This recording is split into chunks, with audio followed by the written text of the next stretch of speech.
Assalamualaikum warahmatullahi wabarakatuh. Alhamdulillah rabbil alamin. Wassalatu wassalamu ala asyrafil anbiya'i wal mursalin sayyidina Muhammad wa ala alihi wa sahbihi ajma'in. Rabbi shrah li sadri wa yassir li amri wa hlul 'uqdatam min lisani yafqahu qawli, amma ba'du. Kita sama balik kitab kita ni, koleksi hadis hukum karangan Kiai Muhammad Hasbi As-Siddiqi, ulama Indonesia. Dalam masalah kitab at-taharah lagi. Kita nak bincang ni masalah yang ke-76. Perempuan yang istihadah berhaid menurut adat kebiasaannya. Perempuan yang istihadah yang ada darah penyakit berhaid menurut adat kebiasaannya, menurut warna darah dan menurut irama masa, yakni hari yang biasalah, ke adat biasa buat orang lain. Hadis ke-133. An Aisyah radhiyallahu anha qalat Fatimah bintu Abi Hubaisy li Rasulillah sallallahu alaihi wasallam, inni imra'atun ustahadu fala athuru afa'ada'u as-salah, faqala Rasulullah sallallahu alaihi wasallam, innama dhalika 'irkun wa laysa bil haidah, fa idza aqbalat al haidatu fatruki as-salah, fa idza dhahaba qadruha faghsili 'inda anki ad-dama wa salli. Rawahu Bukhari wa Abu Daud wa Nasa'i.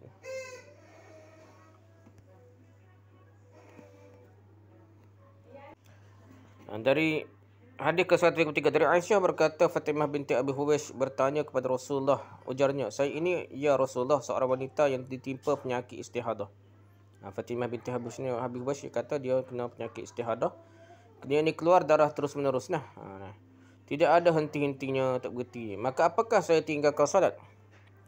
Pertanyaan itu dijawab Rasul dengan sabdanya, itu bukan lagi haid, bukan darah boleh lah, bulanan itu tak. Dia adalah darah peluh, darah penyakit dah. Maka apabila telah datang haid kepadamu, tinggalkanlah salat, dan apabila telah habis kadar lamanya, lama kebiasaan haid dia tu, bersihkan darah dan salatlah. Hadis Bukhari, Abu Daud dan Nasa'i. Rujuk Muntaqad 1 Musad 170.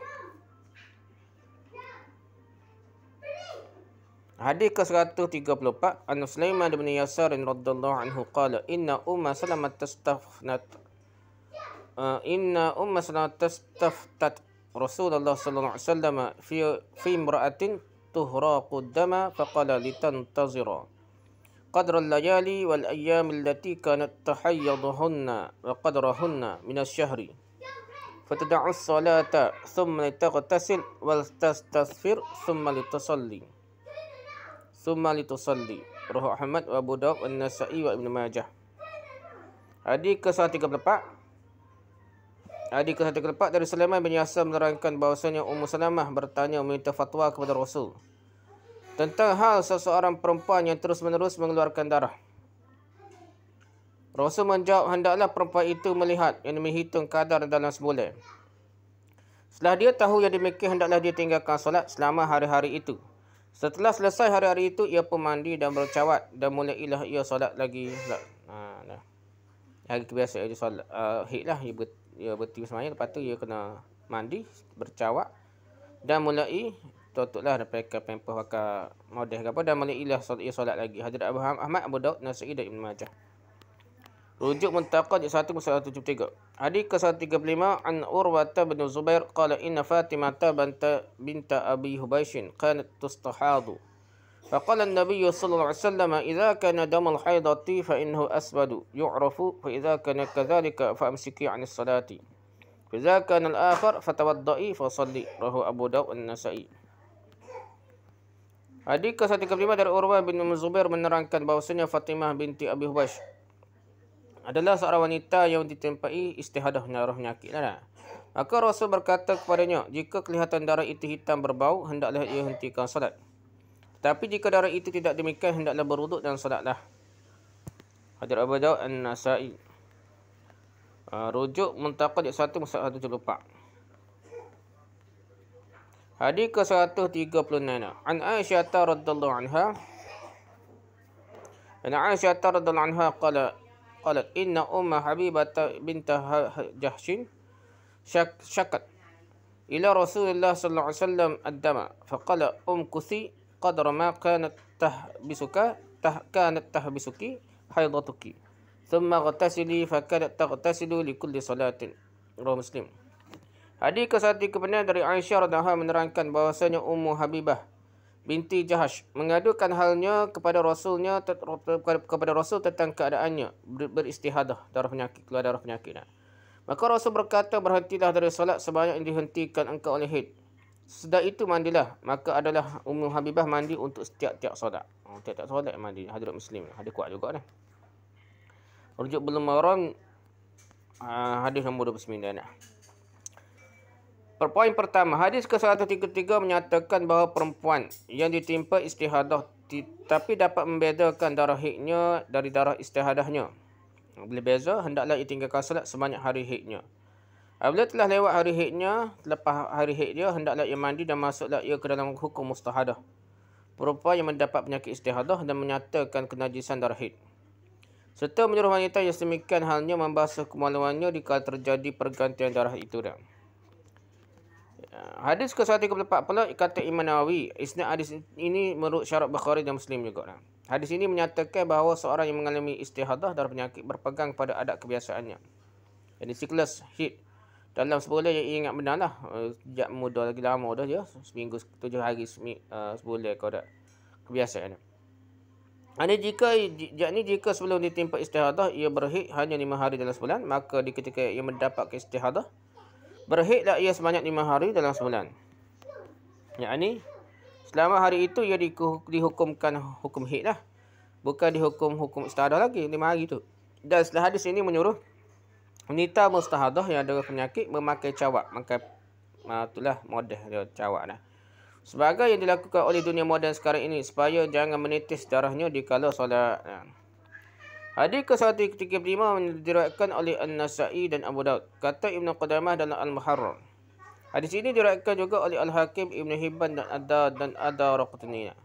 Ibn Qudamah menegaskan bahawa segala perawi hadis ini hadis kepercayaan thiqah, dipercayai dah. Abu Hatim menolak hadis ini, akan tetapi sanggahan beliau itu tidak dapat terima lantaran sanggahannya berdasarkan pada persangkaannya bahawa hadis ini hanya diriwayatkan dari jalan Adi bin Thabit dari ayahnya, dari datuknya, yang mana datuknya itu tidak terkenal dalam kalangan ulama hadis. Itu hujah Abu Hatim. Menurut penyelidikan bahawa hadis ini ada juga terima dari jalan Urwah bin Zubair dari Aisyah dan Urwah dari Fatimah binti Abi Hubash. Ada jalur lain lah, sanad lain lah. Kata Ibn Qayyim, dan ada keterangan yang sahih yang menerangkan bahawa Urwah menjumpai Fatimah. Hadis ini menyatakan bahawa para perempuan mendasarkan darah haidnya dan darah istihadahnya kepada sifat darah. Jika darah yang keluar itu hitam berbau, hendaklah dipandangnya haid. Jika bukan berdemikian, hendaklah dipandang darah istihadah. Kalau boleh bezakan darah, kena buat cara ni lah. Hadis ke-134 diriwayatkan oleh Muslim, Ahmad dan Nasa'i dengan sedikit berlainan lafaznya. Hadis ini menyatakan bahawa perempuan yang mengalami istihadah darah penyakit itu berpegang pada adatnya siklus haidnya jika mempunyai adat kebiasaan dalam soal haid. Maka hendaklah dia mandi dikala adatnya telah habis. Umpamanya jika biasa berhaid dahulu sebelum mendapat penyakit istihadah mulai dari tanggal 10 sampai tanggal 17. Maka ketika itu mendapat istihadah hendaklah ia pandang pada bahawa tiap-tiap darah yang keluar dari tanggal 10 hingga 17 darah haid. Yang sebenarnya darah istihadah.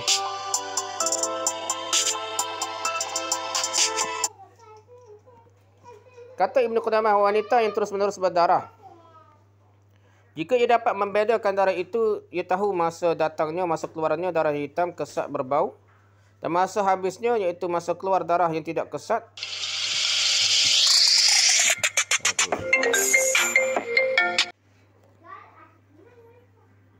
Kata Ibn Qudamah, wanita yang terus-menerus berdarah, keluar darah seumur, jika ia dapat membezakan darah tersebut, boleh bezakan darah tersebut, ia tahu masa datangnya, masa keluarnya darah hitam kesat berbau jenis darah lah, dan masa habisnya darah tersebut, iaitu masa keluar darah yang tidak kesat dan tidak pekat kita kata dia, dan berwarna merah yang berbeza dengan haid, hendaklah perempuan itu meninggalkan salat.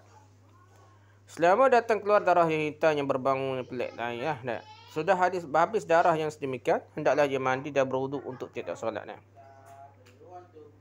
Dan dimasukkan dengan terus-menerus keluar darah ialah keluarnya darah lewat dari waktu-waktu sebanyak-banyak haid.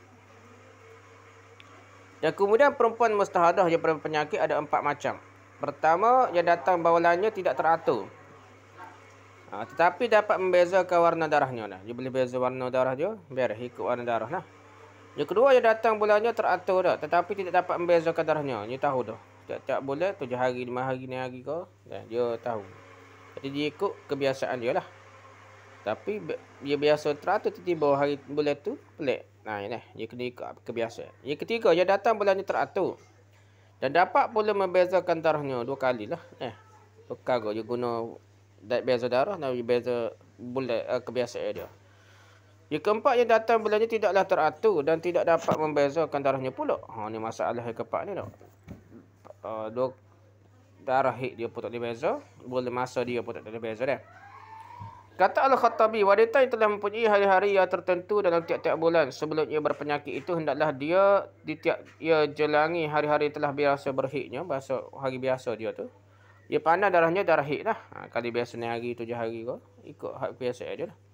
Sudah lewat hari-hari yang telah dibiasakan itu, hendaklah dia dianggap darah istihadah saja. Hanya saja hendaklah dia berwuduk untuk tiap-tiap solat saja, tak payah mandi lah. Itu mengikut Khattabi. Poin ketiga, masalah ini masalah yang sangat luas diperbicarakan oleh para tok guru fiqh lah.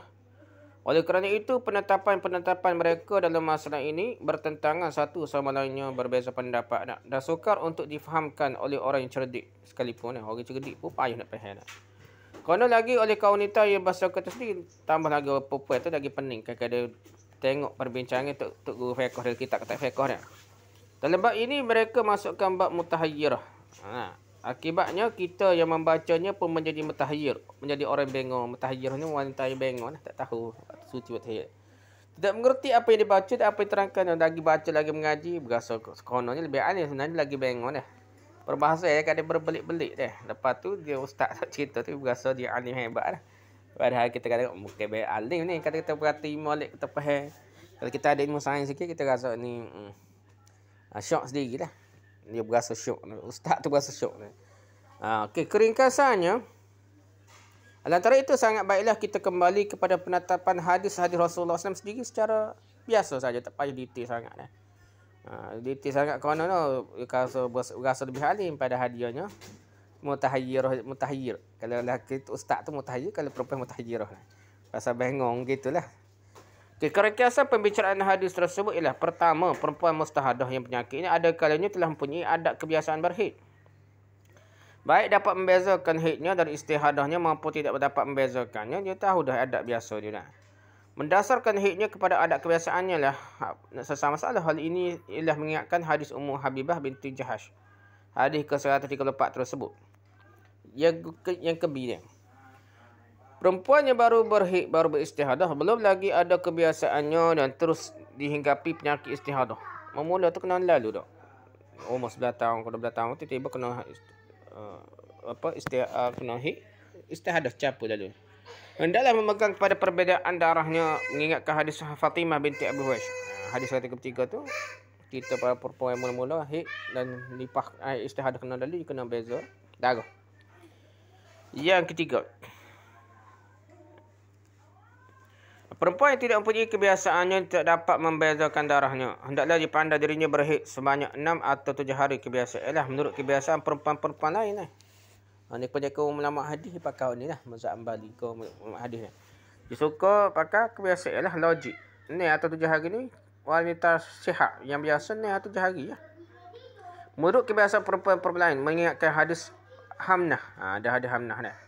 Dalam hadis ini terdapat perkataan Rasul, berhidlah engkau 6 atau 7 hari. Hadis ini diakui sahihnya, kuat sahihnya oleh sebagian besar ulama hadis. Termasuk dari Imam Bukhari dan Imam Ahmad pun kata hadis ni sahih. Jadi kalau pening ikut kebiasaan ni 7 hari. Allah maaf lah kalau hid sungguh pun lepas tu dah.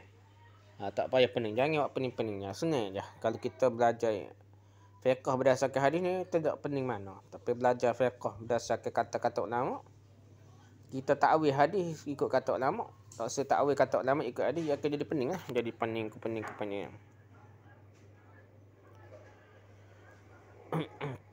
Okey, habis tu tu rujuk ke dia, rujuk pada Al-Muntaqad di 1 musuh 70 hingga 175, Naul Athar di 1 musuh 338 hingga 345, Al-Mughni di 1 musuh 338, Aunul Ma'bud jilid 1 muka 117, Al-Muhalla jilid 2 muka 193.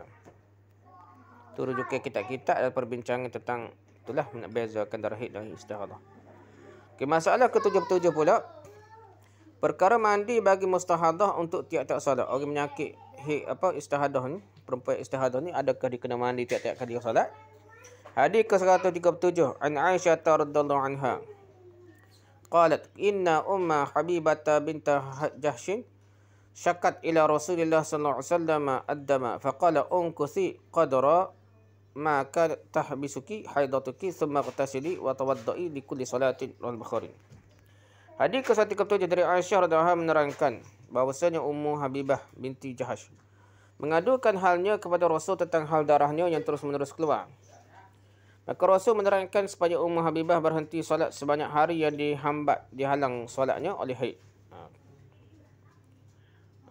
Sesudah lewat hari tersebut hendaklah ia mandi dia, kebiasaan dia, tak? Maka adalah Ummu Habibah berwuduk setiap-tiap solat. Dia tidak mandilah. Jadi mandi tu sekali lepas habis waktu kebiasaan haid dia. Dia mandi, lepas tu dia wuduk setiap-tiap solat untuk untuk solat. Nah, hadis riwayat Bukhari. Rujuk Ibnu Muharram hadis nombor 29. Hadis ke-138 an Hamnah binti Jahshin qalat kuntu ustahadu hadatan kathiratan shadidatan fa ataitu an-nabiy sallallahu alaihi wasallam astaftihi faqala inna ma hiya raqdatun min asy-syaitani fatahayyadu 6 ayyamin aw 7 ayyamin thumma ightasili fa idza istanfa'ti fasalli 24 aw 23 Asumi wa salli fa inna dhalika yujzi'uki wa kadhalika faf'ali kulla shahrin kama tahayyadun nisa'u fa in qawiti ala an tuakhiri az-zuhra wa tu'ajjili al-'asra thumma taghtasili hina tazhurina wa tusalli az-zuhra wa al-'asra jami'an thumma tuakhirina al-maghriba wa ta'ajjilina al-'isha'a thumma تغتسلين وتجمعين بين الصلاتين فافعلي وتغتسلين مع الصبح وتصلين قال وهو أعجب الأمرين إلي رواه أبو داود الترمذي. Hadis ke-138 dari Hamnah binti Jahsh radhiyallahu anha berkata aku yakni Hamnah terus-menerus beristihadah. Yakni Hamnah ni keluar darah istihadah lah, darah penyakit. Kerana itu aku pergi bertanya kepada Nabi SAW tentang hal itu. Maka Nabi menerangkan bahawa darah yang terus-menerus keluar itu tidak lain dari gangguan syaitan. Beliau menyuruh aku batasi berhaid dalam tiap-tiap bulan 6 atau 7 hari. Jadi haid ni setiap-tiap bulan itu 6 atau 7 hari. Nabi tetap kategori dah. Sesudah itu menyuruh aku mandi. Lepas 6 atau 7 hari itu mandi dah. Nabi menerangkan bahawa apabila aku telah suci, telah berlalu hari-hari haid, hendaklah aku solat dalam tiap-tiap bulan 24 atau 23 hari. Kalau gitulah nak. Juga berpuasa. Jadi demikian itu telah mencukupi. Demikian aku berbuat pada tiap-tiap bulan sebagai keadaan wanita-wanita lain yang berhaid lah. Kemudian jika aku sanggup, hendaklah aku mengakhirkan zuhur, mempercepat ke asar. Ada kapak waktu lah dia ni orang jamak suri mengikut mazhab Hanafi ni. Ada ni nah. Mengakhirkan zuhur mencepat ke asar dekat-dekat dah. Zuhur nak habis zuhur, main dekat dengan asar dah. Lepas tu masuk asar, main lalu. Dan hendaklah aku mandi untuk 2 solat yang dikumpulkan. Juga hendaklah aku mengakhirkan maghrib, mempercepat ke isyak dan mandi sebelum isyak itu. Untuk subuh hendaklah aku mandi terasin sendirilah. Subuh asin. Nabi menerangkan bahawa secara demikian yang lebih beliau sukai. Hadis Abu Daud dan Tirmidzi lebih suka lah. Tapi macam tak wajib. Bulughul Maram halaman 29. Hadis ke-107 ni hadis ke berapa kita nak? Hadis 108, hadis 107. Hadis 107 menerangkan bahawa Ummu Habibah setelah mendengar fatwa Nabi tetap mengerjakan mandi untuk tiap-tiap solat. Walaupun Nabi hanya menyuruh dia mandi di kala peralihan darah saja.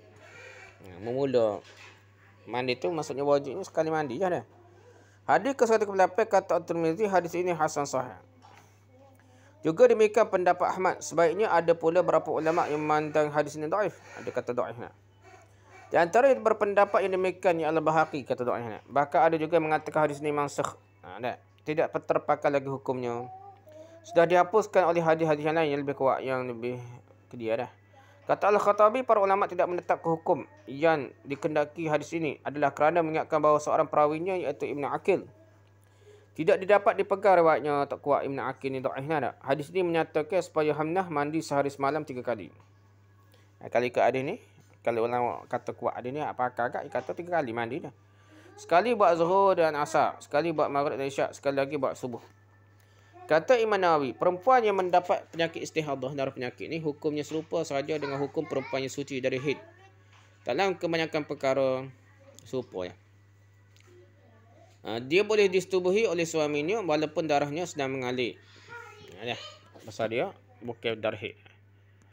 Kata Imam Bukhari, menurut fatwa Ibn Abbas, orang yang mendapat penyakit istihadah boleh didatangi suaminya apabila hari-hari haidnya telah berlalu dan telah mulai ia solat lagi. Kata Imam Nawawi, tidaklah diwajibkan atas perempuan yang beristihadah mandi untuk tiap-tiap solat. Dan tidaklah diwajibkan pula di lain waktu dah, lantaran istihadahnya darah penyakit dia dah. Diwajibkan ia mandi hanya di hari peralihan darah saja dari darah haid ke darah istihadah. Darah itulah mandi untuk lepas darah haid kat. Dia mandilah walaupun tengah keluar darah lagi darah penyakit dah. Demikianlah menurut penegasan Imam Nawawi, pendapat ulama-ulama salah dan khalaf, yakni jumhur ulama serupa dengan pendapat Imam Nawawi. Dan segala hadis yang mewajibkan mandi atas perempuan yang beristihadah untuk tiap-tiap sekali solat tidak ada yang sahih. Hadis terdapat dalam Sunan Abu Daud. Al-Bahaqi adalah yang menyatakan bahawa Nabi menyuruh perempuan mustahadah yang ada penyakit darah keluar ni selepas darah ini mandi untuk tiap solat. Lemah semuanya hadis Abu Daud Al-Bahaqi ni lemah ni. Satu pun tidak ada yang benar datang daripada Nabi sallallahu alaihi wasallam. Demikianlah pendapat Sufyan Ats-Tsauri, Asy-Syafi'i, Ibnu Uyainah, Al-Laits, Ibnu Sa'd dan beberapa ahli fiqh lagi. Kata Ibnu Qudamah, para ulama ada yang mewajibkan bagi mustahadah kena darah penyakit ini mandi tiap-tiap solat. Ada yang hanya mewajibkan wuduk saja untuk tiap solat. Ada juga yang mewajibkan mandi sehari sekali. Ada yang juga mewajibkan mandi sehari 3 kali dengan menjamakkan zuhur dan asar, dengan asar, maghrib dengan isyak dan subuh tersendiri. Kebanyakan ahli ilmu berpendapat mandi itu hanya diwajibkan dikala berhenti darah haidnya saja, di hari peralihan darah saja sekali saja wajib mandi dah. Itu majoriti ulama lah. Kata Rafi'ah, Ikrimah dan Malik, mustahadah ni hanya diwajibkan mandi sekali saja dikala terjadi darah peralihan, atau sudah melalui hari haid, dan tidak diwajibkan wuduk untuk tiap-tiap solat. Kerana Nabi hanya berkata sudah habis haid, basuhlah darah mandilah dan solatlah. Nabi tidak menyebut berwuduk untuk tiap-tiap solat. Jadi kali itulah hak wajib. Lain tu tidak wajib lah. Kalau tiap-tiap solat kalau tidak keteng lagi, kita tidak batal wuduk lah walaupun keluar darah. Kan darah tu darah penyakit. Poin ketiga dah. Sudah masalah ini diperhatikan ditinjau dari segala mazhab yang memberikan pendapatnya. Contohlah pendapat kami kepada pendapat Malik yang dibantu oleh pendapat Rafi'ah dan pendapat Ikrimah. Kerana secara demikianlah yang munasabah dengan kelapangan Islam. Mudah Islam ni kalau nampak payah tu bukan Islam lah dia. Memberatkan wanita mustahadah yang ada darah penyakit mandi untuk tiap-tiap solat berarti menambahkan bebannya dan menjumukannya. Jadi agamanya dia orang tinggal agama. Payah. Mungkin sekali secara terasa berat dan sukar mandi sebentar-bentar kena mandi. Mereka merasa berat sekali tuntutan agama ini. Riwayat Hamnah juga diperhatikan dari awal hingga akhir menyatakan bahawa dalam hadis ini Nabi anjurkan 2 perkara. Pertama, mandi dikala berhenti darah atau habis hari-hari haid saja. Itu Nabi kata wajib. Mandi di tiap hari 3 kali dia. Anjuran ini dilakukan jika disanggupi, bukan diberatkan, sunat saja dah. Kalau kita ikut sahih hadis itulah. Rujuk Bulughul Maram muka surat 9, Al-Muhalla jilid 2 muka surat 104, Sunan Abi Daud muka surat 16, Sunan At-Tirmizi jilid 1 muka surat 27, Sunan Ibnu Majah jilid 1 muka surat 12, Nawawi Al-Athar jilid 1 muka surat 379, Subulus Salam jilid 1 muka surat 38, Al-Mughni jilid 1 muka surat 378, Syarah Muslim Asy-Syarah Al-Kabir jilid 1 muka surat 39. Itu rujuk kita tengah bab yang ke-77 dah. Habislah masalah 78 kita sambung depan ni. Wallahu a'lam. Subhanakallahumma wa bihamdika, subhanakallahumma wa bihamdika, asyhadu an la ilaha illa anta, astaghfiruka wa atubu ilaik. Assalamualaikum warahmatullahi wabarakatuh.